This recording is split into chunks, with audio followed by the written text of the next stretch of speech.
ఎక్కడి నుంచి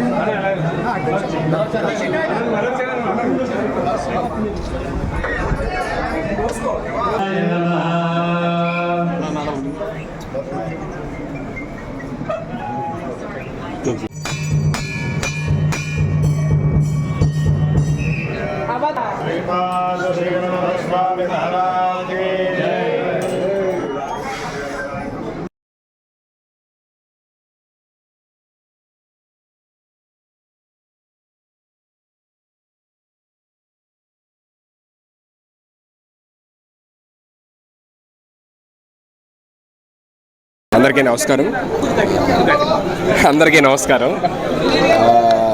ఇది ప్రచారానికి వచ్చాను. నిన్న వచ్చామండి. డోర్ టు డోర్ ప్రచారం చేయడం జరిగింది నిన్న కొడవలి గ్రామంలోని. మంచి రెస్పాన్స్ వచ్చింది. ఉన్న జనాలందరూ కూడా ఇదే విధంగా ఈ రాష్ట్రం మొత్తం కూడా, ఆంధ్ర రాష్ట్రం మొత్తం కూడా ఈ కూటమికి సపోర్ట్ చేసి మంచి విజయంతో గెలిపించాలని మనస్ఫూర్తిగా కోరుకుంటున్నాము. అండ్ ఎస్పెషల్లీ ఇక్కడ పిఠాపురం అండ్ పవన్ కళ్యాణ్ గారి నియోజకవర్గము, తర్వాత మన ఉదయ్ గారిది, వాళ్ళిద్దరికీ ప్రచారం చేయడానికి ఇద్దరం తిరుగుతున్నమాట లాస్ట్ 2 days నుంచి. ఇక్కడ మళ్ళీ రావడం కూడా జరిగింది.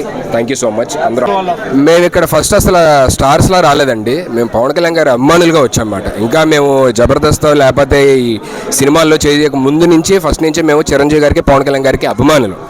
సో మేమేమి ఇక్కడ యాక్టర్స్లా రాలేదు. ఆయన అభిమానిగా వచ్చి ఆయన కోసం ప్రచారం చేస్తున్నాం అంతే. నిన్న కొడవలు చేసామండి. ఈ రోజు రూట్ మ్యాప్ ఇచ్చారు. సో వైష్ణవ్ గారితో మేమిద్దరం కలిసి వెళ్ళబోతున్నాం. కొన్ని గ్రామాలని, దాదాపుగా ఒక 17 గ్రామాలు ఉన్నాయండి. ఆ గ్రామాలు మొత్తం కవర్ చేయబోతున్నాం అండి. ఉప్పాడ పరిసర ప్రాంతాల్లో ఉన్న గ్రామాలన్నీ కూడా. సో మీరు అడిగినట్టు ఆల్రెడీ విజయం ఖాయమైనట్టేనండి. పిఠాపురం గ్రామ ప్రజలందరూ, పిఠాపురం చుట్టుపక్కల గ్రామాలందరూ చెప్తున్నారు. పిఠాపురం పట్టణం కూడా, పట్టణం యొక్క ప్రజలు కూడా చెప్తున్నారు. సో ఇప్పుడు మెజారిటీ నుంచి లెక్క పెడుతున్నారండి. ఇప్పుడు మెజారిటీ ఎంత వస్తుందనే స్టేట్ మొత్తం డిస్కస్ చేస్తున్నారు. సో ఆల్మోస్ట్ 1 lakh ప్లస్ వస్తుందని చెప్పి చాలామంది చెప్తున్నారు. సో మేము కూడా ఆశిస్తున్నాం బంపర్ మెజారిటీతో పవన్ కళ్యాణ్ గారు గెలవాలండి.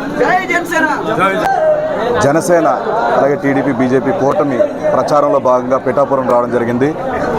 సో పిఠాపురంలో ఆధ్యాత్మిక స్థానమైనటువంటి దత్తాత్రేయ దేవాలయానికి ఆయన దర్శనం గాను మేమిద్దరం ఇక్కడ రావడం జరిగింది. దర్శనం చేసుకున్నాం.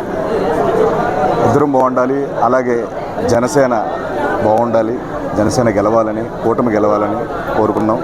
చాలా సంతోషంగా ఉంది. పవన్ కళ్యాణ్ గారు ఏ పదవి అధికారం లేకముందేనండి చాలా వర్గాల ప్రజలకి కష్ట నష్టాల్లో ఉన్నప్పుడు చాలా చేదునిచ్చారు. ఆర్థికంగా సాయం చేశారండి. ఏమీ లేనప్పుడే ఇంత సాయం చేసినప్పుడు, ఇంత తోడునీడగా ఉండినప్పుడు రేపొద్దున ఒక్క పదవి ఇచ్చి చూస్తే ఎంత బాగా చేస్తారా అని చెప్పి మేము ఆశించి ఆయనకి ఉడతా భక్తి సాయంతో ఆయన వెంట మేము నడుస్తున్నాం.